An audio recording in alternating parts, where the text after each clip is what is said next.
नमस्कार दोस्तों, स्वागत है आप सभी लोगों का the Eklavya IAS academy Dehradun में। मेरा नाम है अंशुल त्रिपाठी और आप सभी लोगों का द एकलव्य आईएएस एकेडमी के इस यूट्यूब चैनल पर हार्दिक स्वागत करता हूं। इस उम्मीद में कि आप सभी लोग बहुत अच्छे होंगे, अपने स्वास्थ्य का बहुत बेहतरीन ध्यान रखे हुए होंगे और मन लगा के पढ़ाई शुरू कर चुके होंगे।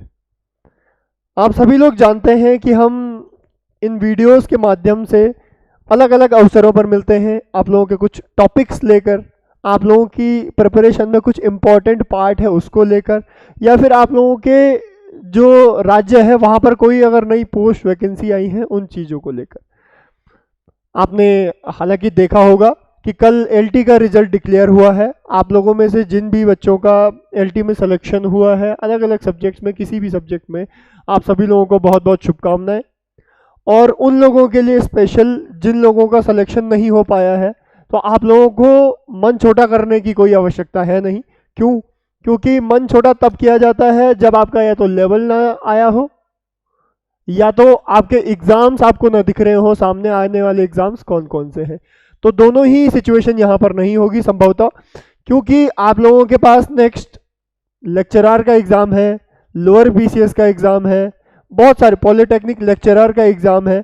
तो ये बहुत सारे एग्ज़ाम्स हैं जो आपके पास आने वाले भविष्य में होने वाले हैं।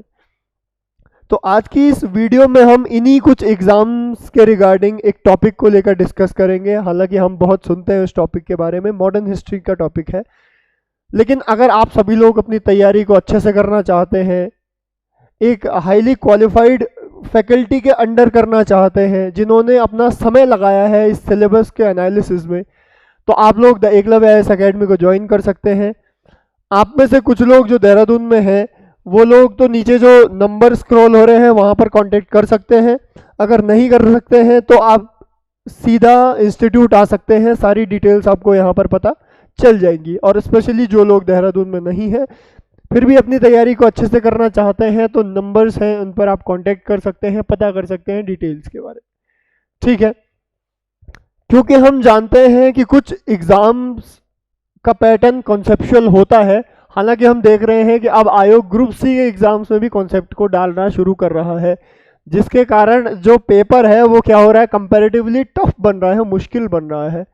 ठीक, तो हम उन्हीं कॉन्सेप्चुअल पार्ट से रिलेटेड एक और टॉपिक आज पढ़ेंगे, और इस टॉपिक का नाम है the birth of Indian national Congress, भारतीय राष्ट्रीय कांग्रेस का जन्म। इससे रिलेटेड बहुत सारे फैक्ट हमारे पास हैं कि कब हुआ, किसने किया, जिसने किया वो क्या करते थे, कौन थे, क्या स्थिति थी। लेकिन इन सब फैक्ट्स को संजोने के लिए हमारे पास एक कॉन्सेप्ट का जाला बुना होना चाहिए। ठीक है, और वो कॉन्सेप्ट का जाला हम अभी बुनेंगे। कैसे होता है मैं आप लोगों को बताता हूँ। ठीक है, तो इस पूरे पॉइंट को इग्नोर करते हैं, नया टॉपिक शुरू करते हैं, नए तरीके से शुरू करते हैं, ताकि सब चीज़ याद रहे, कहानी भी याद रहे और फैक्ट भी याद रहे। तो स्थिति ऐसी है कि हम सीधा डेट पे जाएंगे, 1885, जब भारतीय राष्ट्रीय कांग्रेस का क्या होता है, गठन होता है। और किसके द्वारा किया जाता है? ए.ओ. ह्यूम द्वारा किया जाता है। ठीक, ये बहुत बेसिक सी बात है जो हर किसी को पता होती है। लेकिन जो इम्पोर्टेंट पार्ट है कि उस समय सिचुएशंस क्या थी भाई। 1885 की बात है, तो उस समय समाज की स्थिति क्या थी? क्या ऐसी आफत आ गई कि गठन करना पड़ गया? तो हमारे दिमाग में सीधा इससे आगे एक घटना ध्यान आती है, 1857 की क्रांति, रिवॉल्यूशन ऑफ 1857। उसके बाद हमने चीजें क्या देखी? हमने ऐसी चीजें देखी कि ब्रिटिशर्स अब इंडियंस को ध्यान में रखते हुए क्या बना रहे हैं? नियम कानून बना रहे हैं। पहली बात तो जो 1858 का आया था चार्टर्ड एक्ट, उसने ईस्ट इंडिया कंपनी को ही खत्म कर दिया है, और जो शासन सत्ता है वो किसके पास चले गई है? क्राउन, ब्रिटिश क्राउन मतलब ब्रिटिश ताज के पास चली गई है। जो गवर्नर जनरल ऑफ इंडिया है उनको एक सहायक, एक और उपाधि दे दी है कि आप वाइस रॉय के नाम से जाने जाएंगे। तो अब वाइस रॉय ऑफ इंडिया के नाम से हम जो गवर्नर जनरल अभी तक हम देख रहे थे वो वाइस रॉय के नाम से जाने जाएंगे। ये बात हमने देखी। और इसके तुरंत बाद हमने देखा अभी तक हम देखते थे चार्टर्ड एक्ट आते थे, अब आ रहे हैं क्या? गवर्नमेंट ऑफ इंडिया एक्ट, मतलब कि हम आप लोगों के बारे में भी समझ रहे हैं, सोच रहे हैं और नियम बना रहे हैं, ये दिखाना चाह रहे थे कौन? ब्रिटिशर्स। ठीक है, बहुत इंपॉर्टेंट पार्ट है ये, हमने समझी पूरी कहानी। 1857 के विद्रोह के पीछे बहुत सारे कारण थे, ये हम पिछली वीडियोस में डिस्कस कर चुके हैं। अगर आप लोगों को केवल 1857 के ओरिएंटेड वीडियो चाहिए होगी तो हम एक सेपरेट वीडियो बना के लाएंगे ताकि आप लोगों का कॉन्सेप्ट इससे क्लियर हो सके। अब सिचुएशन ऐसी है कि बहुत सी छोटे छोटे मुद्दों को लेके लोग परेशान हैं। अब परेशान हैं तो वो कहीं ना कहीं तो जाएंगे अपनी परेशानियों को लेके, क्योंकि भारत में राष्ट्रवाद, नेशनलिज्म की जो भावना है वो बहुत उफान मार रही थी, हर किसी के दिल में राष्ट्रवाद जाग रहा था। इस कारण से देखते हैं हम बहुत सारे एसोसिएशन बनते हैं, जैसे पूना सार्वजनिक सभा, इंडियन एसोसिएशन, ठीक है, मद्रास महाजन सभा, ये इस राष्ट्रवाद से ओतप्रोत होकर ये कुछ एसोसिएशन बने। ठीक है, बने किसके लिए? नेशनल लेवल पर, राष्ट्रीय स्तर पर। क्योंकि ये राष्ट्रीय स्तर पर थे तो इनका जो टारगेट ऑडियंस थी वो बड़ी होनी चाहिए थी, समझ रहे हैं। लेकिन क्या हो गया कि ये लोग लोकल तक सिमट के रह गए, लोकल तक सिमट के रह गए, मतलब कि इनके क्षेत्र में जो भी छोटे छोटे लोग थे उनकी परेशानियों को सुलटाने में रह गए कि भाई हमारी भैंस दूध नहीं दे रही, हमारी गाय को बछड़ा हो गया लेकिन वो स्वस्थ नहीं है। तो इन छोटी मोटी परेशानियों में ये सब लोग क्या रह गए? उलझ के रह गए।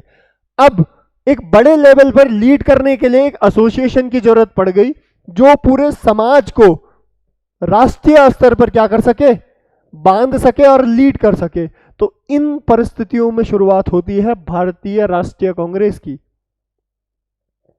इंडियन नेशनल कांग्रेस की। ठीक है, अब यहां पर हम एक फ्लिप मारेंगे। कैसा फ्लिप मारेंगे? कि भारतीय राष्ट्रीय कांग्रेस के बारे में दो मत है। ठीक है, दो व्यू पॉइंट है।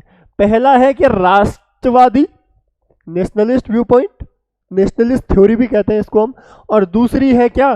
Safety wall theory. ठीक है, अभी तक जो हमने पढ़ा कि राष्ट्रीय स्तर पर हमें लीड करने के लिए एक एसोसिएशन चाहिए था, इस कारण से शुरुआत हुई। इसे कहते हैं हम राष्ट्रवादी सिद्धांत, राष्ट्रवादी थ्योरी, नेशनल थ्योरी कहते हैं हम इसको, नेशनलिस्ट थ्योरी कहते हैं इसको। अब सेफ्टी वॉल सिद्धांत, सेफ्टी वॉल थ्योरी क्या है? बहुत आसान सी है लेकिन हमारे समझ में बात नहीं होती है। देखो 1857 से हम हर चीज को कनेक्ट करते हैं, क्योंकि 1857 का जो विद्रोह था, जो क्रांति थी, उसने अंग्रेजों का दिल दहला दिया था और वो नहीं चाहते थे कि ऐसी व्यवस्था फिर हो, क्योंकि लोग सेंट्रलाइज नहीं थे, केंद्रीकृत नहीं थे। झांसी में कुछ और हो रहा है, दिल्ली में कुछ और हो रहा है। अगर इतने लोग यूनिटी में आके अगर ये 1857 का विद्रोह करते तो शायद अंग्रेजों को खदेड़ देते। लेकिन अंग्रेज समझदार थे, वो चाहते थे कि ऐसी स्थिति दोबारा पनपनी ही नहीं चाहिए। तो इन्होंने क्या किया? इन्होंने सेफ्टी वॉल थ्योरी को प्रमोट किया। इन्होंने कहा कि ऐसा कुछ है तो ठीक है। इन्होंने कहा कि भाई ऐसा कुछ होना चाहिए बीच में मीडिएटर, जो पब्लिक को क्या कर सके? कंट्रोल कर सके। समझे? कि जिसकी बात पब्लिक सुने और जो पब्लिक में कोई दिक्कत हो रही है वो हमें आके बता सके। कैसे होता है? देखो 3 पार्ट्स में इसको क्या करते हैं हम? कैटेगराइज कर लेते हैं। पहला यह है ब्रिटिशर्स, दूसरा है आईएनसी, इंडियन नेशनल कांग्रेस, और तीसरा है पब्लिक। तो ये चाहते नहीं थे कि पब्लिक को अगर कोई भी दिक्कत हो रही हो तो वो सीधा किस तक पहुंचे? हमारा आके कॉलर पकड़े। वो ऐसा नहीं चाहते थे। वो चाहते थे कि बीच में कोई बैरियर का काम करे, और वो बैरियर का काम कौन करे? Indian national Congress. कि इनकी बात पब्लिक सुनती हो और पब्लिक से ये लोग रिलेट करते हो, ताकि अगर इनको कोई भी दिक्कत हो तो ये आके किसको बता दें? हमको बता दें। डायरेक्ट हम तक ना पहुंचे कौन? पब्लिक। जैसे आजकल की जियोपॉलिटिक्स में जिसे हम बफर जोन कहते हैं, कि हमारी सीमाएं चाइना से नहीं लगनी चाहिए डायरेक्ट, तो हमने नेपाल को एज अ बफर जोन क्या किया? कि नेपाल हमारा बफर जोन है भाई।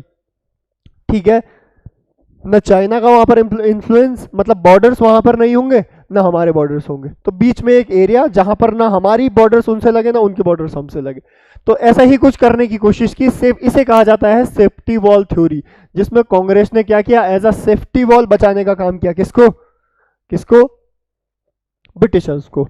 तो ये सब चीजें थी जो हम जनरली पढ़ते नहीं है, समझते नहीं है, क्योंकि ये सब क्या है, कंसेप्चुअल पार्ट है। हम ये पढ़ के चले जाते हैं कि 1857 के विद्रोह का एक बहुत बड़ा परिणाम था, जिसके बाद 1885 में क्या हुआ, एओयूम ने कांग्रेस, भारतीय राष्ट्रीय कांग्रेस का गठन किया, जिसमें 72 पहली बारी में 72 लोग आ गए, लेकिन कोई भी महिलाएं नहीं थी। ये बात हम पढ़ लेते हैं, फैक्चुअल्स बहुत जगह उपलब्ध है, लेकिन हम कहानी को लिंक नहीं करते हैं, कंसेप्ट को लिंक नहीं करते हैं कि परिस्थितियां क्या थी भाई जो ये चीजें हो रही है।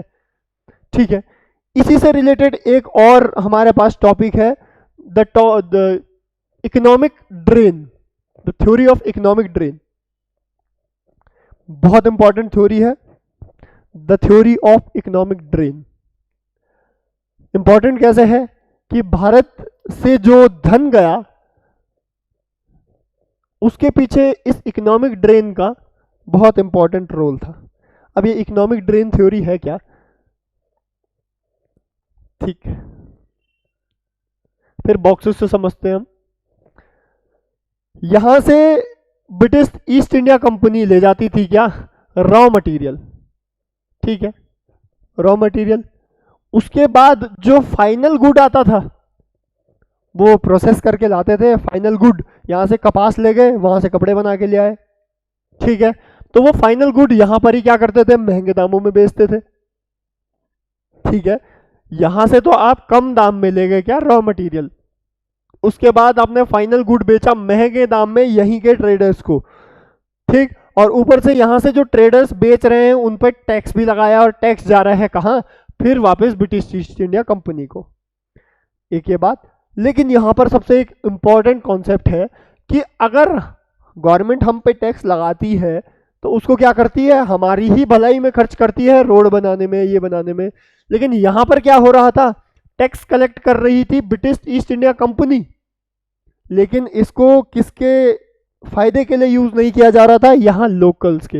ये क्या हो जा रहा था, पैसा सीधा बाहर चला जा रहा था।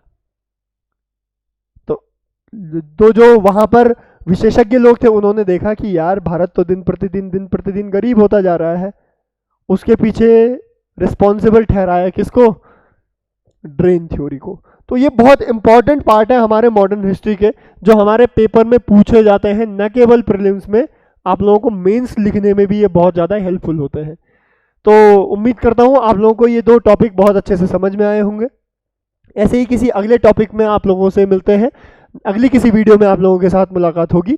लेकिन आप लोगों को पहले मैं एक बार फिर बता दूं कि यहाँ पर जो लोअर पीसीएस है उसके रिगार्डिंग बैचेस शुरू होने वाले हैं 15 जनवरी से, ठीक। तो आप सभी लोग अगर ज्वाइन करना चाहते हैं तो आप इंस्टीट्यूट में विजिट कर सकते हैं, अगर नहीं कर सकते हैं विजिट तो आप कांटेक्ट कर सकते हैं, ताकि आप लोग अपनी तैयारी को अच्छे से कर सकें, एक्सपीरियंस फैकल्टी के अंडर कर सकें, ताकि कम से कम समय में आपकी तैयारी इफिशिएंट बन जाए, ठीक है। तो अगली वीडियो में मिलेंगे, तब तक के लिए धन्यवाद, जय हिंद।